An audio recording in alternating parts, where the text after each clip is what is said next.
Iniciamos o terceiro e último bloco no programa Dentro do Fato, conversando com o padre Jeremias, ele que é coordenador de pastorais da Diocese de Palmas e Francisco Beltrão. No bloco anterior, padre Jeremias, o Adir fez uma pergunta, o senhor gostaria que o Adir refizesse a pergunta para que o nosso telespectador que chegou agora acompanhe a pergunta. Não. De repente é uma matéria que não foi abordada na Assembleia Diocesana, mas com certeza é curiosidade daquele pessoal que está em casa nos assistindo, até porque a mídia deu um ênfase bastante grande a um posicionamento do Papa Bento XVI, onde ele colocava a questão, digamos assim, uma certa aceitação por parte dos católicos do uso do preservativo. Como é que o senhor coloca esta situação, padre Jeremias? Bem, essa questão, isso não é uma novidade no pronunciamento da Igreja, só o Papa Bento XVI talvez, assim, esmiuçou um pouquinho mais. Mas sempre a grande questão é realmente a defesa da vida, né? E por outro lado também o discipulado de nosso Senhor Jesus Cristo. Então nós não podemos simplesmente achar que por sermos cristãos nós podemos deixar de lado a opção pela vida e deixarmos simplesmente que a vida desapareça. Mas veja, o Papa, ele fala de casos extremos.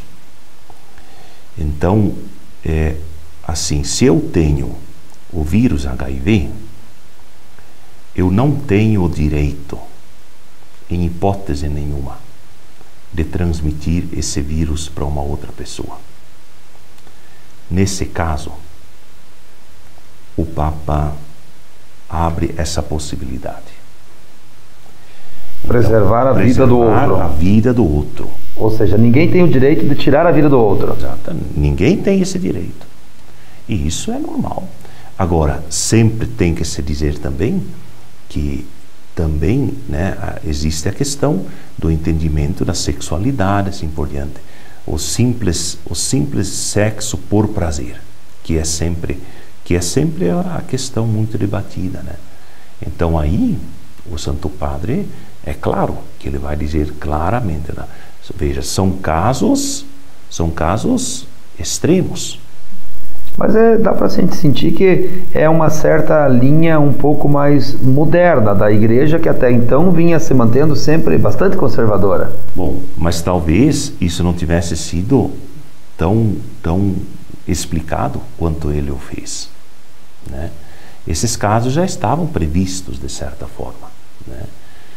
Mas é sempre uma discussão grande, né, esse problema aí.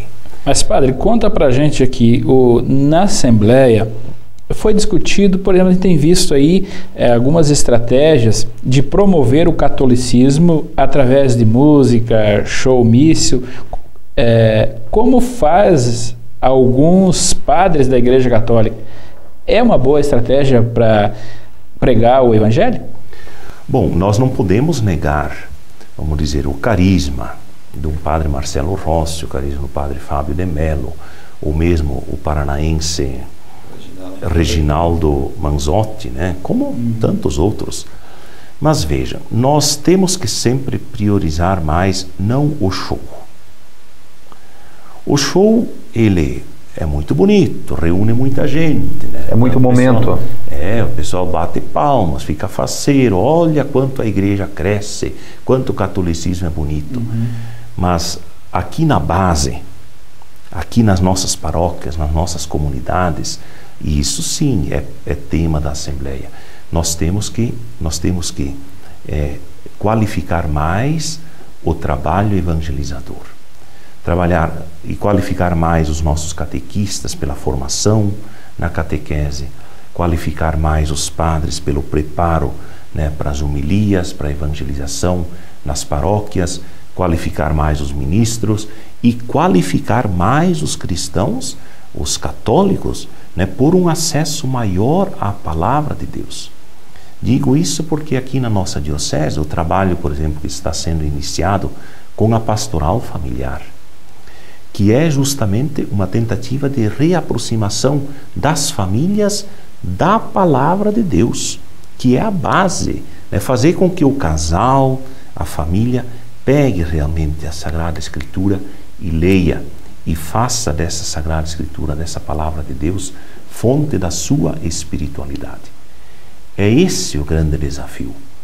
Os shows, eles colaboram, eles fazem alguma coisa, mas lá são milhares de pessoas que lá estão. Mas aqui o catequista tem que se preocupar com os seus 10, 15 catequizandos, 10, 15 crianças que estão com ele. O padre tem que se preocupar com os seus 1.200 fiéis que estão nas missas todos os domingos.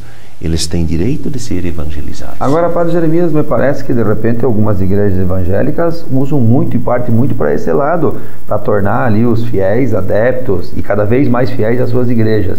Há uma certa concorrência? A Igreja Católica de repente tem tolerado ou aceitado ou permitido o surgimento de alguns padres nesta linha para combater isso? Ou o senhor não vê dessa forma? Eu diria assim que é uma questão um pouco da nossa cultura hoje, né?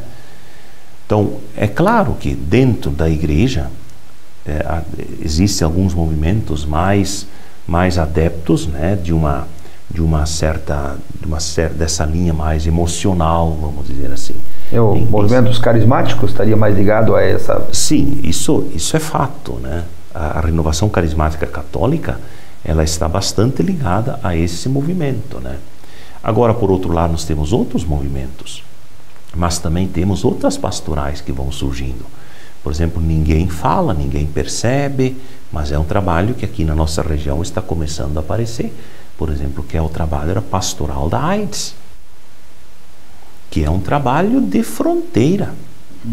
É um trabalho de fronteira e que vem aí provocando as pessoas até mesmo a usarem os seus direitos que a própria Organização da Saúde já oferece tudo. Por exemplo, fazer o teste gratuito do HIV, se você tem HIV ou não.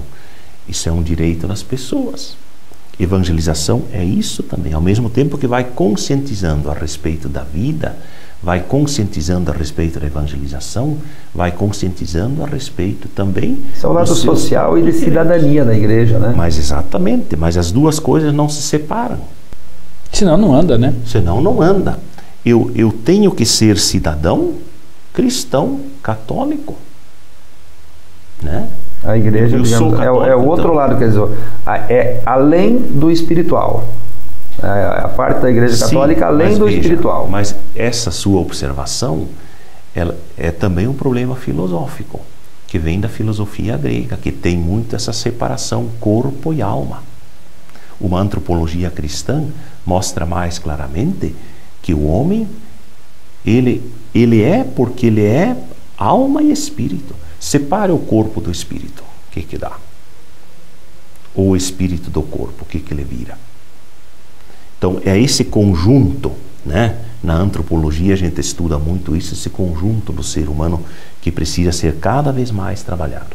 E dessa antropologia, né? O ser humano que é um, que não é separável, corpo e espírito, como se fazia uma vez, se pensava uma vez, essa fonte da antropologia, ela tem ainda muito a ensinar para a igreja, para a evangelização e para o mundo de hoje, que separa muito essas coisas. Mas, Padre Mias, infelizmente, nós estamos chegando ao final do nosso programa. Eu deixo 30 segundos para que o senhor faça as suas considerações finais. Bem, eu queria dizer que foi um prazer estar com vocês aqui. Prazer foi nosso. Né? E dizer que estamos aí com o plano diocesano de pastoral. Quer dizer, foi realizada a 10ª Assembleia e desse trabalho brota o 14º Plano Diocesano da Ação Evangelizadora. Agora, já no mês de dezembro, isso vai ser publicado. Nós vamos, inclusive, chamar a imprensa aí para fazermos um encontro, um debate sobre esse trabalho todo. E espero que os senhores estejam conosco para também perguntar, né, para ajudar a esclarecer. E eu tenho muita esperança de que a igreja, nos próximos anos, vai dar passos grandes de uma evangelização mais aprofundada e, acima de tudo, né, de uma evangelização que seja cada vez mais coerente com o Evangelho de nosso Senhor Jesus Cristo. Queremos agradecer a sua presença aqui, Padre Edmir, senhor que é um grande líder espiritual, e dizer que o programa Dentro do Fato está aberto para a pastoral da Diocese, para a gente vir aqui debater outros assuntos que seja de interesse da comunidade. Quero agradecer a participação sempre também do comunicador Adir Seleski, e em especial aos nossos telespectadores. Lembramos que o programa Dentro do Fato vai ao ar na TV Beltrão todas as quintas-feiras às 22 horas, na sua primeira edição, na segunda edição no sábado às 17 horas. Lembramos ainda que o nosso programa está na internet. Acesse lá www.dentrodofato.com.br. Até lá e fiquem todos com Deus.